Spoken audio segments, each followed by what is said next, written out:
Hello friend, आप सभी का स्वागत है छाया ट्यूटोरियल यूट्यूब चैनल पे।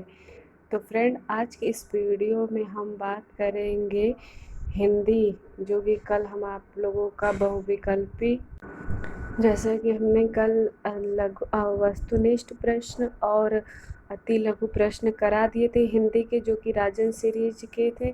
और आज हम लघुत्तरी प्रश्न देखेंगे, जिससे कि आपका कॉन्सेप्ट क्लियर हो जाएगा और आप लोग एक बार इसको देख लेंगे तो आप लोगों का हिंदी तैयार हो जाएगा। तो चलिए वीडियो स्टार्ट करते हैं। तो पहला क्वेश्चन आपका स्क्रीन पे है,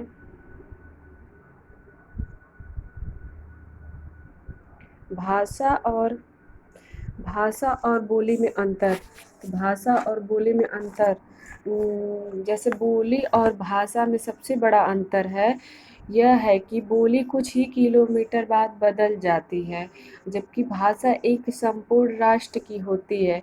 बोली क्षेत्रीय होती है। बोली का अधिकतर रूप मौखिक है, जबकि भाषा का रूप लिखित है। अब भाषा और बोली में यही अंतर है। जैसे कि आप भाषा, जैसे हमारे हमारे क्षेत्र का अलग भाषा है, आपके क्षेत्रों का अलग भाषा है। जैसे बोली है, बोली जैसे कि सबके क्षेत्र का अलग अलग होगा, सबके घर में अलग अलग बोलियाँ बोली जाती हैं, तो उसको बोली कहते हैं। अब भाषा जो हमारे राष्ट्र में, मतलब एक ही भाषा होती है जो कि सभी लोग उसी को बोलेंगे या लिखित रूप में, उसको कहते हैं। क्वेश्चन दूसरा आपका है, क्या है, संयुक्त व्यंजन किसे कहते हैं? जब दो अलग अलग व्यंजनों की ध्वनियाँ आपस में मिलती है तब वे संयुक्त व्यंजन कहलाते हैं। जैसे व्यंजन, संयुक्त व्यंजन।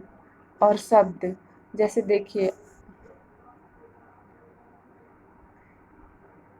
जैसे क, आधे क और श पूरे सपेट फरुआ स मिलकर छ बनते हैं। तो जैसे इससे एक शब्द निर्माण होता है, जैसे छ माँ, क्षमा इससे होता है। फिर क्षमता, क्षति, ज और आधे इया मिलाकर ज्ञ बनते हैं। त और पूरे र, आधे त और पूरे र मिला के त्र बनते हैं। तो ये आपके संयुक्त व्यंजन इसे ही कहते हैं। अगला आपका है नेक्स्ट क्वेश्चन, विराम चिन्ह क्या है? तो विराम चिन्ह मतलब शब्दों, वाक्यांशों या वाक्यों के बीच का अंत में कहीं रुकना पड़ता है, जिसे प्रकट करने के लिए कुछ चिन्ह लगाए जाते हैं। इन चिन्हों को विराम चिन्ह कहते हैं। विराम चिन्ह इस प्रकार हैं, जैसे कि पहले में आपका है पूर्ण विराम चिन्ह, इसका प्रतीक पहला, जैसे ये पूर्ण विराम चिन्ह का प्रतीक है। पूर्ण विराम चिन्ह का प्रयोग साधारण वाक्य के अंत में होता है, जैसे शेर दौड़ता है, तो ये है जो, यही पूर्ण विराम का चिन्ह हो गया। फिर अल्प विराम का चिन्ह क्या होता है? लिखते समय जहाँ थोड़ी देर रुकना हो, यहाँ अल्प विराम चिन्ह लगता है। इसका प्रतीक ऐसा है, जैसे हाँ मैं तैयार हूँ, ये जैसे ये अल्प विराम का चिन्ह है ये। फिर अर्ध विराम का चिन्ह, अर्ध विराम, जब पूर्ण विराम से कम और अल्प विराम से अधिक रुकना पड़े तो तो इस चिन्ह का प्रयोग किया जाता है। इसका प्रतीक यह है, अल्प विराम है। जैसे घर के सभी लोग आ गए, वे सभी हमारे साथ जाएंगे, ये हो गया। प्रश्नवाचक चिन्ह क्या होता है?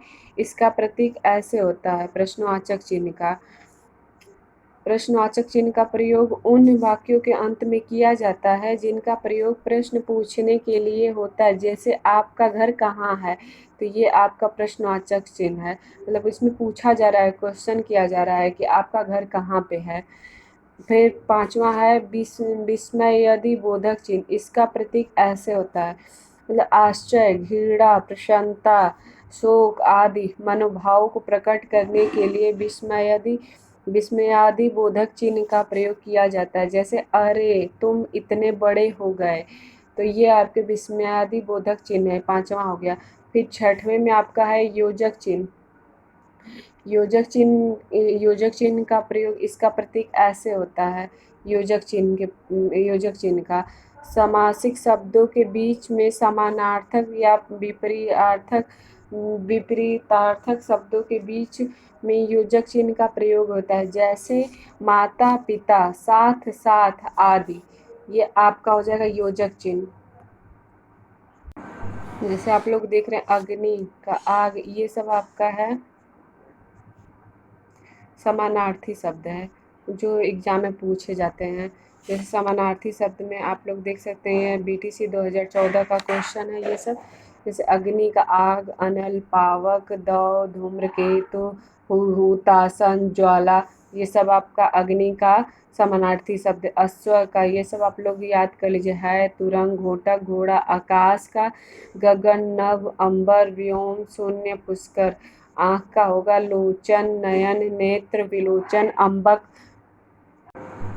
फिर आम का आपका हो जाएगा आम्र, पिकबंधु, अमृत फल, फल श्रेष्ठ, रसाल। इंद्र का आपका हो जाएगा सुरपति, शक, पुरंदर, सुरेंद्र, सुरेश।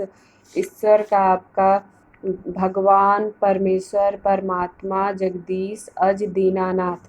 कमल का आपका समानार्थी होगा उपल, अरविंद, पंकज, अम्भोज, राजीव, नीरज, जलज, कोकनद, ये सब जगह। कपड़े का आपका वस्त्र, चीर, परिधान, पट, अंबर। कोयल का पिक, कोकिल, श्याम, काक, पाली, कलघोष। खग का आपका हो जाएगा बिहग, विहंग, पक्षी, चिड़िया, पखेरु। गणेश का आपका होगा विनायक, एकदंत, गजानन, लंबोदर, गणपति, गजवदन, गौरी, गौरी सुत। फिर गंगा का आपका हो जाएगा समानार्थी शब्द भागीरथी, सुरसरी। फिर आपका हो जाएगा मंदाकिनी, देव नदी, जानवी, अलकनंदा। फिर गृह का आपका हो जाएगा घर, सदन, भवन, मंदिर, निकेतन, ओक, मकान। ये सब आपका समानार्थी इसका है घर का। फिर गाय का आपका हो जाएगा गौरी, गौ, धेनु, गैया, गौ, सुरभि। फिर चंद्रमा का आपका हो जाएगा निशानाथ, इंदु, शशि, सुधाकर, हिमांशु, निष्पति, हिमकर। फिर आपका हो जाएगा जल का पानी, वारी, नीर, सलील, अम्बु, तोई, जीवन। जगत का हो जाएगा विश्व, संसार, भाव, जग, लोक, दुनिया। फिर तालाब का हो जाएगा आपका तड़ाग, सर, जलाशय, कसार, ताल, सरसी, सरोवर। फिर सेक, पोखर। वृक्ष का आपका हो जाएगा तरु, बिटप, पेड़, पादप, धूम्र। दिन का आपका हो जाएगा दिवस, वासर। ये सब आप लोग स्क्रीनशॉट ले लीजिए। आप लोग देख ले दूध का क्षीर, पय, पीयूष, नदी का सरिता, तरंगिणी। ये सब आप लोग स्क्रीनशॉट ले लीजिए, आपके परीक्षा में जरूर इससे क्वेश्चन आता है। चलिए फिर क्वेश्चन किया जाए अगला। ये सब आप लोग ले लीजिए। भ्रमर, मधुकर इसका होता है, मधुप होता है, अली होता है, भृंग होता है, भौरा, मधुराज। माँ का मातृ, माता, मातृ, जननी। ये सब मोर का मयूर, केकी, कलापी, सिरखा, नीलकंठ, हरि, यमुना। यमुना का आपका कालिंदी, कृषा, जमुना, कालगंगा, भनुजा। ये सब आपका पर्यायवाची है। सरस्वती का होगा भारती, शारदा, बीड़ा, वागीश, श्री, गीरा, भाषा। सूर्य का जरूर पूछता है, सूर्य का इम्पोर्टेंट होता है। रवि, भानु, दिनकर, दिवाकर, भास्कर, प्रभाकर।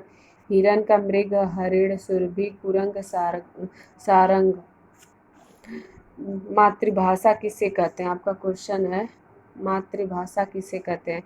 तो वह भाषा जो हमें जन्म के बाद अपने माता पिता से सीखने को मिलती है उसे हम मातृभाषा कहते हैं। जैसे कि बंगाल में जन्म लेने वाला बच्चा जो है वो बंगाली बोलता है। जैसे राजस्थान में जन्म लेने वाला बच्चा राजस्थानी बोलता है, वो अपनी मातृभाषा बोलता है, उसे ही हम मातृभाषा कहते हैं। जैसे जो हम लोग अपने घर में सीखते हैं, जो हमारी मम्मी पापा हमको सिखाते हैं, जो हमारे दादा दादी हमको सिखाते हैं, वो हमारी मातृभाषा है। क्वेश्चन नंबर 5वां, साहित्य किसे कहते हैं। ज्ञान के संचित कोश को साहित्य कहते हैं। प्रश्न 6वां, भाषा किसे कहते हैं। भाषा शब्द का निर्माण संस्कृत की भाषा धातु से हुआ है। इस धातु का अर्थ है वाणी की अभिव्यक्ति। भाषा के माध्यम से मनुष्य अपने भाव तथा विचारों को दूसरे के समक्ष व्यक्त करता है। भाषा विचारों के आदान प्रदान, का एक संपर्क माध्यम है। मतलब भाषा द्वारा हम अपने अंदर की बात किसी दूसरे को कहते हैं और दूसरे के विचार को हम ग्रहण करते हैं। मतलब अपने हाव भाव, जो हमारे हाव भाव, जो हमारे विचार वो दूसरों के समक्ष हम अपना व्यक्त करते हैं, उसे ही हम भाषा कहते हैं। भाषा की विशेषता क्या होती है? तो भाषा की विशेषता निम्नलिखित है। आप लोग ऐसे लिख सकते हैं, जैसे पहले में भाषा ध्वनिमय है, दूसरा भाषा प्रतीकात्मक है, तीसरा भाषा परिवर्तनशील है, चौथा भाषा की क्षेत्रीय सीमा होती है। क्वेश्चन नंबर 8वां, भाषा के रूपों की व्याख्या कीजिए। भाषा तीन रूप होते हैं, जैसे बोलियां, परिनिष्ठित भाषा, राष्ट्रभाषा। जैसे बोलियां में भाषा के जिन रूपों का प्रयोग साधारण जनता अपने समूह या घरों में करती है उसे बोली कहते हैं। जैसे इजी भाषा में बोले, जो हम अपने घर में अपने बहन भाइयों से बोलते हैं, जो अपने चाचा चाची दादा दादी से बोलते हैं, उसे हम बोलियां कहते हैं। और परिनिष्ठित भाषा, किसी बोली को जब हम व्याकरण से परिष्कृत किया जाता है तब वो परिनिष्ठित भाषा बन जाती है, जैसे हिंदी, ये परिनिष्ठित भाषा है। राष्ट्रभाषा, किसी देश की परिनिष्ठित भाषा जब व्यापक रूप से बहुसंख्यक जनता द्वारा व्यवहार में ग्रहण कर ली जाती है तब वह आगे चलकर राजनीति और सामाजिक बन जाती है, जो सामाजिक शांति के आधार पर राष्ट्रभाषा का स्थान लेती है, तो वही राष्ट्रभाषा कहलाती है। प्रश्न 9वां आपका है कि लिपि किसे कहते हैं? देवनागरी लिपि से क्या समझते हैं? तो जिस रूप में वर्ण अक्षर लिखे जाते हैं उसे लिपि कहते हैं। हिंदी भाषा की वर्णमाला जिस लिपि में लिखी जाती है उसका नाम देवनागरी लिपि है। प्रश्न 10वां है, वर्ण अक्षर क्या है? यह कितने प्रकार का होता है? तो वर्ण का दूसरा नाम अक्षर होता है। अक्षर का अर्थ है अनास्वान, अतः किसी जिसका विभाजन नहीं किया जा सके वह वर्ण है। वर्ण अखंड मूल ध्वनि का नाम है। वर्ण के प्रकार स्वर, व्यंजन, दो प्रकार के वर्ण होते हैं आपके, स्वर और व्यंजन। स्वर किसे कहते हैं? अगला क्वेश्चन आपका, नेक्स्ट क्वेश्चन, स्वर किसे कहते हैं? इसके कितने भेद हैं? तो वे वर्ण जिनके उच्चारण के लिए दूसरे वर्णों की आवश्यकता नहीं होती या सहायता नहीं ली जाती उसे स्वर कहते हैं। स्वर स्वतंत्र होते हैं। स्वर के भेद, हिंदी वर्णमाला में स्वर 3 प्रकार के होते हैं, जैसे ह्रस्व स्वर, दीर्घ स्वर, प्लुत स्वर। तो ह्रस्व स्वर में जिसमें एक मात्रा लगे हुआ ह्रस्व स्वर होता है, जिसमें 2 मात्रा लगे हुआ दीर्घ स्वर होता है, जिसमें 3 मात्रा त्रिमात्रिक होता है वो प्लुत स्वर होता है। तो जैसे आपका स्क्रीन पे दिया है कि ह्रस्व स्वर क्या होता है। तो ह्रस्व स्वर अ, ई, उ, री ये सब एक मात्र हैं, इसे ह्रस्व स्वर कहते हैं। उच्चारण में बहुत कम समय लगता है। और दीर्घ स्वर जैसे आ, ई, इसमें 2 मात्रा है, जैसे अ और धन अ मिलकर आ बनता है, आ बनता है। तो ये 2 मात्रों से मिलकर बना है, तो इसे दीर्घ स्वर कहते हैं। जैसे उच्चारण में एक मात्रा के उच्चारण का समय लगता है, एक मात्रा का समय उतना कहलाता है जितना अ के बोलने में लगता है, इसे द्विमात्रिक स्वर भी कहते हैं। तीसरा आपका प्लुत स्वर, इसे त्रिमात्रिक स्वर कहते हैं, इसके उच्चारण में 3 गुना समय लगता है, जैसे ओम। व्यंजन किसे कहते हैं? व्यंजन के कितने भेद हैं? तो व्यंजन आपके वे वर्ण जिनके उच्चारण में स्वरों की आवश्यकता पड़ती है व्यंजन कहलाता है। व्यंजन के भेद निम्न हैं, जैसे स्पर्श व्यंजन, अंतस्थ व्यंजन, ऊष्म व्यंजन। तो जैसे ये व्यंजन कंठ, तालु, मूर्धा, दंत और ओष्ठों के स्पर्श से बोले जाते हैं, इसलिए इन्हें स्पर्श व्यंजन कहते हैं। क से लेकर म तक सभी व्यंजन स्पर्श व्यंजन होते हैं। इनकी संख्या 25 होती है। इसे द्विगुण भी व्यंजन कहते हैं। और अंतस्थ व्यंजन किसे कहते हैं? अंतस्थ व्यंजन य, र, ल, व।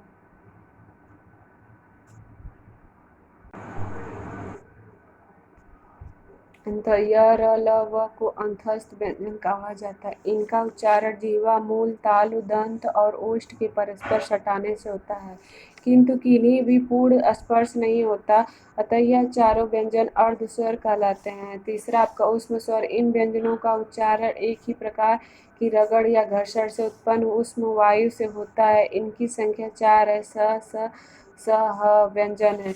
प्रश्न 13 उच्चारण के आधार पर व्यंजन कितने प्रकार के होते हैं? उच्चारण के आधार पर व्यंजन 2 प्रकार के होते हैं। कौन कौन से? जैसे अल्प प्राण, महाप्राण। अल्प प्राण किसे कहते हैं? महाप्राण किसे कहते हैं? तो अल्प प्राण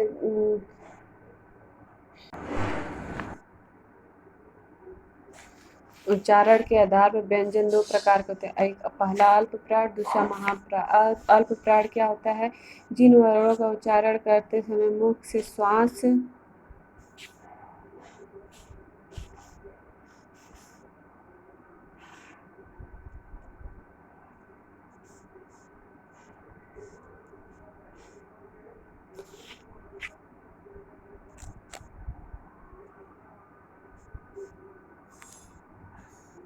वायु मात्रा बाहर कम आती उन्हें अल्प प्राण व्यंजन कहते हैं।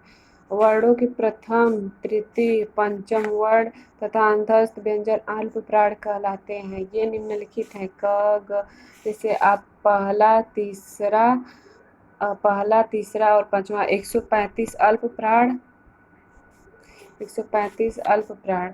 और महाप्राण आपके जिन वर्णों का उच्चारण करते समय मुख से श्वास वायु अधिक मात्रा और अधिक गति से बाहर निकलते उन्हें महाप्राण कहते हैं। वर्णों के द्वितीय और चतुर्थ वर्ण ऊष्म वर्ण महाप्राण कहलाते हैं। ये निम्न है, जैसे ख, घ, छ। जैसे कि आपका 24 आपका महाप्राण। जैसे आप इसको ले लेंगे, ये विषम संख्या जो आपकी होती है वो आपकी अल्प प्राण हो जाती है, सम संख्या आपका महाप्राण होता है। आप ये भी इस ट्रिक से भी याद कर सकते हैं। जैसे समान ध्वनियों वाले शब्द, जैसे अंश का अर्थ कंधा, एक अंश का अर्थ होता है भाग, एक अवलंब का सहारा, एक अविलंब का शीघ्र, एक अणु का सूक्ष्म कण, एक अणु का पीछे होता है। अभिज्ञ का जानने वाला, अनभिज्ञ का अनजान, आगम का उत्पत्ति, अगम का दुर्लभ। जैसे अम्बुज का कमल होता है तो अम्बुद का जल देने वाला बादल। फिर अभय का निर्भय, उभय का दोनों होता है। अवधि का काल समय, अवधि का अवध देश की भाषा।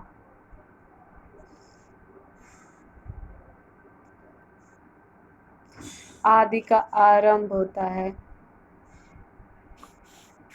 आदि का पीड़ा होता है। अपाद का संकट तो आपाद का पैर तक। फिर 13वां उद्दत का उदंड, फिर उद्दत का तैयार होगा। उपेक्षा का लापरवाही, अपेक्षा का तुलना में। ऋत का अर्थ होता है सत्य, तो ऋतु का मौसम।